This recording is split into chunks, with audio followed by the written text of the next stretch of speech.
It was a crazy NFL Week 10 in survivor pools.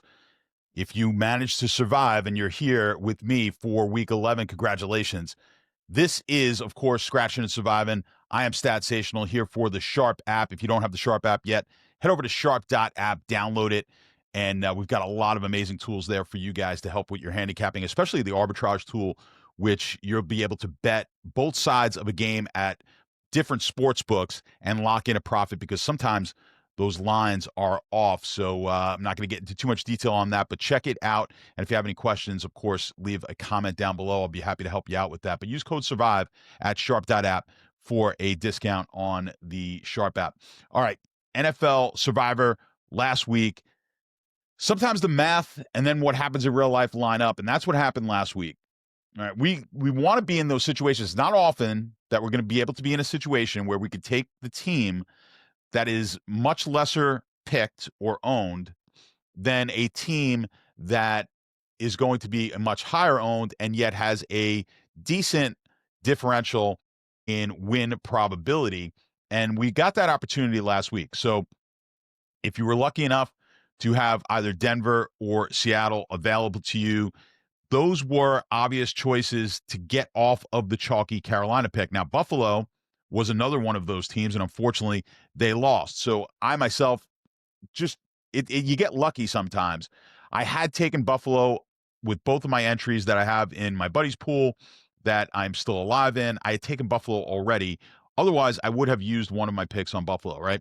But I can only take Denver and I can only take Seattle as the two best options available to me in that pool, and I was able to advance. So sometimes you have to get lucky just by circumstance, and what you picked prior and the line that you took to get to that point doesn't always give you the optimal. I would have rather have had Buffalo maybe than Seattle.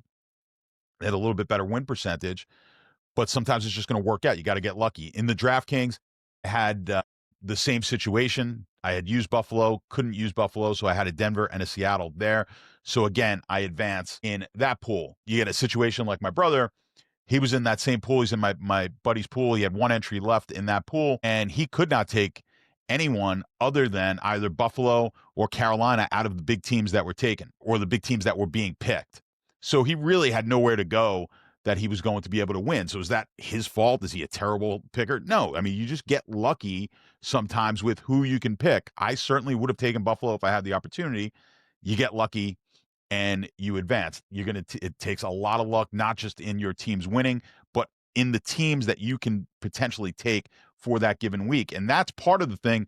If I was taking one entry the whole way, one line, first of all, I would have been knocked out when Tennessee beat Arizona. But having the multiple entries allow me to, take Buffalo in a week where they weren't necessarily the best pick because we were going to give up some future value, but you want to diversify a little bit and then get yourself to a point where I wasn't exactly backed into a corner, right? I picked with the intention a few weeks out to make sure I had either Seattle or Denver left to me in those because, and I told a few of you in the comments a couple of weeks ago, Denver was a good play, but be careful. Make sure you had either Buffalo or Denver, and if not, Seattle available to you in week 10, right? So if you did that and you took Denver and you had Buffalo available to you, you wound up losing.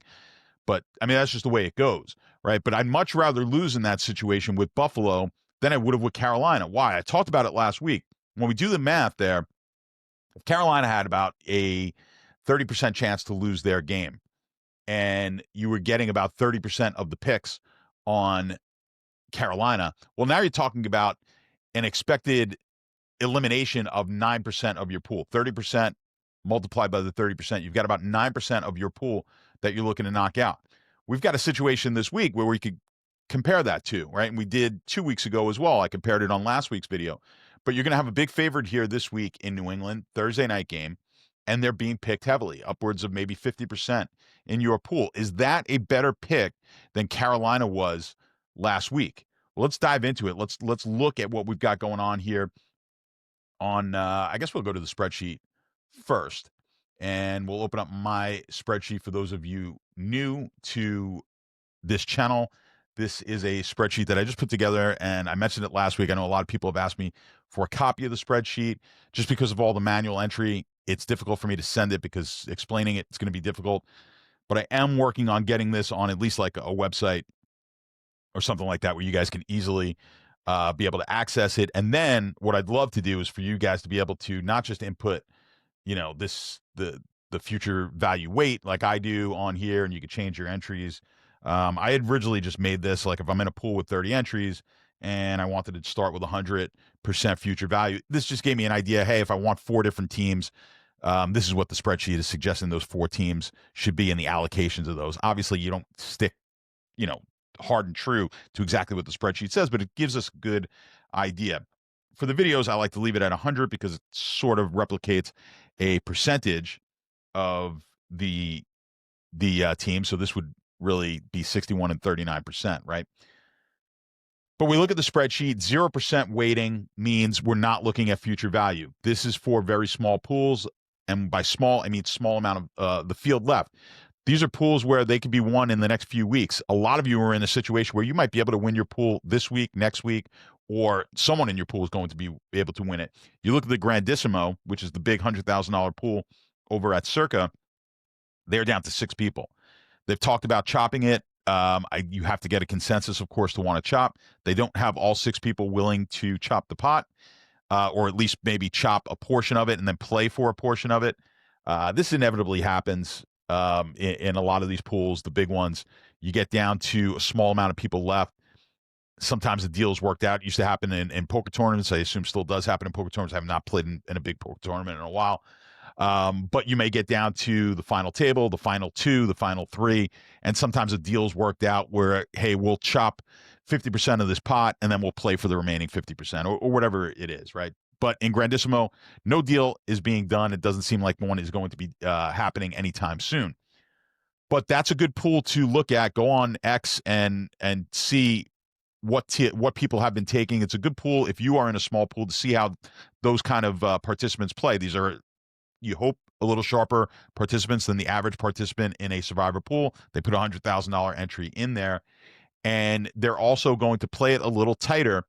And because there's 6 entries left, and they only started with 69, I believe, they were playing this really from a not looking at the future value all that heavily, which is the way I like to play it, certainly in those small type of pools, because you don't know what's going to happen. You save a Buffalo for this week, all the way back in week 3 or 4, whenever Buffalo was a really good pick, and then you get them and then they lose, right? So you're trying to really just kind of stay alive and have to make the most difficult picks possible as you get down to the fewest amount of people in the pool as possible. And that's multiple reasons for that. One, like I said, you just don't know what the future holds for you. You don't know if we're going to get a injury situation that's going to change things. You're going to get a team that we didn't expect in week 3 or 4 to be really good and now is really good, and vice versa. You just don't know. But also, which is even more important, we could play a lot more game theory when we know there's 4, 5, 6 people left in a pool, right? We can now when we take a team of a lesser win percentage, it's potentially at the what's the right word here? But it's at the benefit, I guess, of being able to take down the entire pool. Where if I make that same pick earlier in the year, if I fade a team, let's say we've got New England here. Let's just use real world examples now. You're in a pool. The Grandissimo, for instance, 5 out of the 6 can take New England this week. And we see New England 88% probability to win their game based on the betting markets. I get this, of course, from the Sharp app. I look at the midpoint of the 2 lines at Pinnacle, one of the sharpest books out there. And you really use any sports book, it's going to get you close to this number. We're not going to be off by all that much. 88%. Let's call it 88% here. New England win probability. And they're being picked on Survivor Grid. About 46% of all entries are on them. If we look at a smaller pool, like Grandissimo, this number is going to be higher than 46%. You're seeing it week in and week out. The most popular picks are going to be, like Carolina was not the most popular pick in Grandissimo. It was in Circa. Circa had a lot of people left. They had about 2,000 or so people left in that pool. They're down to 800 or so left now. And you were going to get a lot more people on Carolina because, just like my spreadsheet shows you, we're willing to take a little bit more risk in a pool with a lot more entries in it. With just 11 entries, which I believe is what they started with last week, people are less apt to take a team with a lower win probability. So Carolina, I believe, was only taken by a couple of people, maybe even just one in Grandissimo. I'd have to go back and look at it. But Buffalo cost people, of course, in that pool. We're looking at New England here as a big favorite, 88%, and a high pick percentage. You've got Baltimore, 80.5% probability to win. A lot of you have taken Baltimore already. I've taken Baltimore in my pools. I don't have them available to me. That is what is suppressing their win percentage. We'll take a look at Survivor Grid, see what the future looks like for all these teams, but very high future value here for Baltimore. With Lamar back, they're going to be favored in just about every game they play. Houston, another team I've already taken. A lot of people have already taken them early in the year when they were hosting Tennessee. Now they're at Tennessee. You're going to see you got about 17% of people on that pick, 76% chance to win. I want to just go back to last week for a second. I gave you that example. You had about a 9%. The 30% probability that Carolina would lose 30% of your pool potentially was on them. That's about a 9% number, right? I just put the numbers in here quickly so we could see them. You look at New England this week, this is a 5.5%, right? So now more people are going to be on them, and conceivable that 50% of your pool is going to be on the Patriots. But the expected amount of loss is less than Carolina was. So just that metric alone tells you that I'd feel more comfortable playing New England this week than I did playing Carolina last week. All right, so hopefully that makes sense. As win probability goes up, this number is going to decrease. As pick percentage goes up, this number is going to increase. Similar here to threshold. Talk about threshold. This is a number. You got 100 people left in your pool. You're not going to be too concerned about threshold here. We're just trying to survive, win, play a little smart, hopefully. But let's go back to Grandissimo. You've got 5 people who can take New England in that pool. And let's assume you're one of them. Now, your decision is, do I go ahead and take New England, which is going to be the chalky pick, or do I get off them for another pick? A few things you have to think about. And if you're in a situation like this, you're going to have to think about the same thing. What am I going to think about? Well, one, I want to know how many people can I be positive will be on New England in this pool, right? So I know I will not be one of them. That remains 4 other people with a possibility to take them. You're going to have to go through and see what are the other picks that they can take. Someone with a New England, right? Is there a possibility they're going to take Baltimore? Is there a possibility they're going to take Houston? I looked at it yesterday, and now I'm forgetting all the scenarios in my head. I wrote an article about it, but you'll be able to hopefully get an idea. But remember, each one that you get wrong, if you think it's going to be all 4 and it's 3, that changes this number dramatically, right? So if all 4 are on the New England Patriots, that's 67%. Drops this threshold down to 71%, meaning now you can fade New England, fade meaning not taking them, and then move on to either Baltimore, Houston, Green Bay, or Buffalo if you had those teams available to you. Be a little bit of a stretch, but maybe Pittsburgh, okay? If you think 67%. If you get it wrong and it's only 3, well, now you really can only fade with Baltimore, right? So it's a tricky situation there, and if you're in doubt, you just go ahead and jump on. In this situation, you jump on the team that has the best probability to win. If you're not 100% sure, if you feel confident that we're going to get to that number, close to 65-70% of your pool, you got 7 out of the 10 remaining you think will be on New England, then you could think about getting off them, in my opinion. All right, and that's just using this. We still have to look at Survivor Grid. Let's see what we've got in the future for these teams, right? But let's just get it back to where we were, 46.2.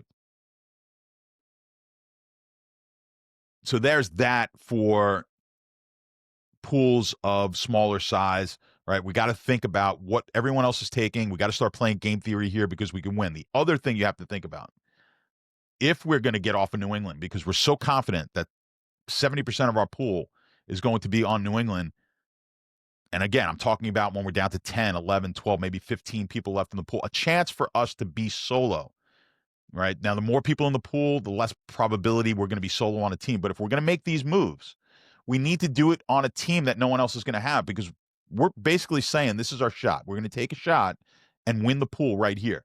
So not only do we have to be confident in the number of people taking New England, but we also need to be confident that I could get on a team. Let's say I'm the only one with Baltimore left. Okay, well, now I'm confident. No one else is taking Baltimore. I'd feel better about that, or Houston, whatever it is, or Green Bay, whatever that situation is. I'll feel better about it because if I'm off here and now more people are off New England trying to do what I'm doing, and they get onto the team I get on. Well, now what if three people don't take New England, all take the same team I take? Well, now we just gave the New England people a huge advantage, right? So when in doubt, we got to err on the side of taking the better team, especially in a smaller pool, right? Because we don't want to put ourselves in a disadvantage. We're trying to outthink the pool, and we wind up outthinking ourselves. All right. So let's head over to Survivor Grid. Let's take a look here. First, actually, because you guys are going to start yelling that I didn't look at some of the more higher weighted future values here. At 35%, moderate size pool. The pool I'm in there with my buddies, about 38 people, I believe, left. I'm kind of looking at something like this. It's a pool that may possibly get to week 18, but could certainly end sooner. Now, in that pool, I've got double picks to make, so it's almost guaranteed we're not going to get to week 18 because you look at some of these future weeks, it's going to be near impossible for anyone to get to week 18. So probability in that pool, we're not getting to week 18, but you see Houston with very low future value pops up as the second choice here at that level. And then if we go to like 75% future value weight, still Houston and New England because New England's such a heavy favorite. But Pittsburgh creeps in here, and we'll talk about Pittsburgh a little bit more in a minute. Let me go over to Survivor Grid. We'll take a look at what's going on. Let's look at kind of the future of each of these teams and what the future looks like. Can we safely take a New England here and not have to use them again? I mean, that's going to weigh into what we're doing, right? So really difficult for me to speak directly to your pool, and all of you have taken different teams to get to this point. The nice thing, if you're on Survivor Grid, you can kind of click out the teams that you have taken by just clicking this team. It does help visualize for you. So say a lot of people have taken Baltimore. A lot of people have probably taken Green Bay. Houston's been a popular pick. Buffalo, you may have taken, right? So a lot of people really don't have the option of taking these teams. I'm one of them. I've taken, I think in all my pools, I think I've taken all of these teams. So I don't have the ability to take any of them. So really for me, the option is going to be between New England and Pittsburgh. But let's look at New England here for the future. Obviously a big favorite this week. At Cincinnati, they'll be a decent favorite in that game. Then home against the Giants should be a big favorite again. Got to be careful, like I said, looking out to week 17 and 18. You just don't know what's going to be. But we get the Jets at home this week or on the road in week 17. You're obviously going to like them a lot more here in a home situation for New England. And then week 18, again, we just don't know what the future will be. New England lock up the home field. They may get the 1 seed locked up by then. Who knows, right? They may want to rest players. So we just don't know what the future for week 18 looks like. So I take it with a grain of salt. Baltimore, if you have not used them yet, if you haven't used Baltimore yet, it's really interesting call here. Now, do I fade New England? Let's say I've got New England. Almost everyone does, right? So let's say I've got New England and Baltimore as options. Well, look at next week. They get the Jets at home. Next week, they'll probably be an even bigger favorite than New England is. I think almost likely they will be a bigger favorite than New England is unless something drastic happens injury-wise. So you'll be able to, in week 12, take Baltimore over the Jets and have probably a big advantage over the field. A lot of people have taken Seattle. They're going to be at Tennessee. They will be a big favorite in that game. But those who have not taken Seattle will almost assuredly take them next week. Detroit, another one. If you haven't taken Detroit, people probably were saving them for this week against the Giants. They do get Thanksgiving. And, of course, in Circa, you've got the Thanksgiving, you got the holiday games that are that need to be played. But for most of you, you're not concerned with that. So you're going to have Baltimore, obviously the best team, I think, next week. But you should have enough. There should be others who have not taken Baltimore. They might be able to take Seattle, although they've taken a lot of people still have Detroit left. But after that, there's a big gap. Yeah, Green Bay home for Minnesota, the Rams home for Tampa, and San Francisco home for Carolina. So be cognizant of next week. No matter small pool, big pool, I always want to look at least a couple of weeks out just to make sure I've got something available to me in the next 2 or 3 weeks, and I'm not tying myself or pinning myself in a corner. So if you have Baltimore left and you've got New England left, you've got to make that call. Let's say you don't have Detroit available to you, you don't have Seattle available to you. More than likely, you're going to hold on to Baltimore, right? Keep that in mind also when you are analyzing in a small pool what your opponents can do. If they've got Baltimore and they do not have the Seattle or Detroit available to them, there's a good chance they're not going to take Baltimore. That would probably put one more person on New England for you, right? Keep that in mind when you're looking. So Baltimore, they've got this great game against the Jets next week. They've got a great game hosting Cincinnati. That's why their future value was so high. Just in their immediate future, they've got really good potential games that we're going to pick. So Baltimore is going to be a real key for a lot of you who have saved them, how you utilize Baltimore and getting yourself maybe in a really favorable situation. If you hold on to Baltimore for week 13, may not be, a lot of people could still take the Rams at Carolina. Now, I don't know if this is going to be an 8-point spread, but it's going to be, there'll be a decent favorite here, the Rams at Carolina. It's not an easy game. Look, Carolina cost people last week. They've cost people on both sides. They went and beat the Packers a couple of weeks ago. Then they go and lose to the Saints. But the Rams look like a pretty strong team, one of the best teams in the league right now. But it's a road game at Carolina. We'll see. I don't know if it's going to be 8, but a lot of people will have that ability. I think here's the game that a lot of people are going to get to in week 13, the Chargers hosting Vegas. I think that will be probably the most popular pick of the week. And you have to look at what's that differential here for me. Would I rather have Baltimore over Cincinnati while the field is on the Chargers, or do I like my situation better here? You're going to have to look at your pool. If not a lot of people could take Seattle and Detroit, then this is obviously the home run nuts pick in week 12 would be Baltimore. Then you'd have to make the decision, well, if I don't take Baltimore here, do I just go ahead and get on the chalk? And I would prefer you do that. Get on the chalkier pick here. Hope to survive because I've got such a huge advantage in week 12, potentially, because so many people in your pool may not have the Seattle or Detroit picks available to them. It's going to depend on your pool, and you're going to have to make that determination. But we've really got to start analyzing this in that fashion. Buffalo, not a lot of people could take. Houston, a lot of people took earlier in the year. Do you have other opportunities for Houston? Yes, but probably not for a while. Hosting Arizona, it's not the greatest game, and that's week 15. Hosting Vegas, probably a little bit better game. That's week 16. But do we want to look that far out? Right, so you're going to have to make that determination. They're not my favorite pick for that reason. If you still have Houston available to you, of course, as a leverage play, not terrible. I would probably still take New England. I'm just high on just taking a team in this situation with a high win percentage when I've got other options available to me, and I'm not going to I'm not going to tie my hands behind my back here. If I take New England, back myself into a corner in any of these weeks, I feel like I could still maneuver without New England as an option. Now, in my pool where I have double picks, that might be a little bit more difficult. I've got to make double picks in week 13, and I may want to have New England. I almost certainly want one of my entries to have New England, so I may have to get off New England with one of my picks in that pool for that reason. But in a normal pool, you may not have that handicap. In that pool, Pittsburgh becomes a little bit more interesting to me. 2.6% of people on Pittsburgh right now. Here's the thing with Pittsburgh. You're probably not going to want them again, except for maybe hosting Miami in week 15. Do I think in most pools it's worth it to get off of a New England to get to a Pittsburgh? Probably not, unless you're just in such a massive pool. And I always talk about that. You've still got a couple of thousand people left in your pool. Even if you chop a pool like that, you're going to be chopping with a couple of hundred people, maybe 100 people, and it's still not that big of a prize if you get that far, where you may want to take some chances and just hope that you knock 50% of your pool out with New England.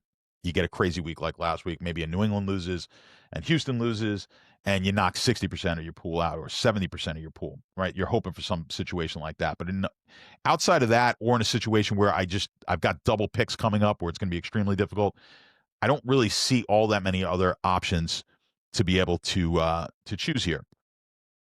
All right. We've got a couple of things that I wanted to talk about too. Hedging. You guys are getting down to the nitty-gritty in your pool. Here's the hard part. You may get down to 10 people left in your pool, and now you're getting the urge, hey, I want to start hedging my bet or hedging the pool. It becomes a lot easier to wait as long as you possibly can. Of course, the risk of waiting is you may get eliminated at some point and you never get a chance to hedge. But if you still have 30 people left in your pool and we're in week 11, you just can't hedge for all that much, because the more you hedge, every time you lose the hedge, well, that's money you've lost. So that gets added on. If you put $100 or $1,000 into your pool and now you hedge, let's say you're $1,000 in, you put a $100 hedge in and you lose, now you're $1,100 in.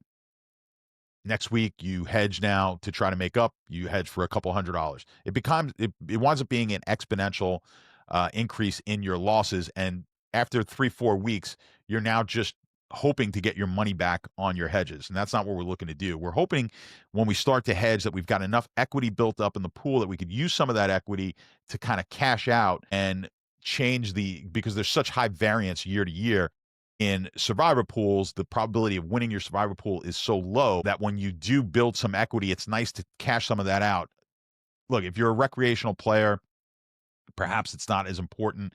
You get some professionals where, a big chunk of their bankroll may be in some of these survivor pools, and variance is hugely important to a professional, more so maybe than the amateur player. But oddly enough, you'll see the amateurs and the recreational type of players who are really quick to want to cash out, because the feeling of just getting a win, anything positive, as opposed to the feeling of losing something, that feeling of loss, it hurts so much more than the feeling win. So you just feel good about yourself if you could take a little bit off the table. All right. So that's not always the play that you want to make. You've got to get down to a small number of people in the pool, and you've got to get down to a small number of weeks left, because even with 3 people left, we can go all the way to the end if everyone keeps winning, right? Less likely. So I'm more apt to maybe want to hedge as we get fewer people in, but I just want you to be aware of that concept. The other thing is, can we take the Monday night game or the Sunday night game as an option if we're torn between a couple of teams? It does help you in hedging, having to wait the later. Or in a situation where, let's say you took Denver last week on the Thursday night game, this week the New England game is the Thursday night game, and you are waiting on other teams, you're waiting on Sunday or Monday for the other teams to play, and you're in a situation now where you can hedge against let's say you could have bet on Carolina in your pool. If that would have increased your equity enough, you would have made a bet on Carolina as a hedge, right? But you can see now Carolina loses. Of course, you're spending some of your equity now on that hedge bet, but there's 2 different ways to go about it. Typically, you're going to be betting against yourself on a hedge bet, and you want to do that as late as possible, because let's say you don't take New England. New England loses on Thursday night, and you're in that situation. You're in the Grandissimo. You're the one who says, you know what, I'm going to not take, or I'm the one who can't take everyone who can take New England, the 5 of the 6 who can, all take them. Well, now they lose. You were just the product of good circumstances, kind of like those who didn't have the ability to take Buffalo last week. New England loses on Thursday night. Well, now you've got Sunday, and whoever you're going to pick, of course, it could be Baltimore.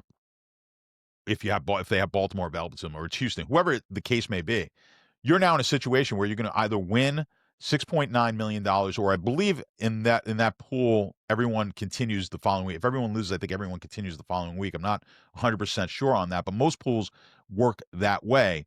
So you'll know I've got that's the perfect hedge situation. Either I win this game and I make 6.9 million, or I lose this game and we advance.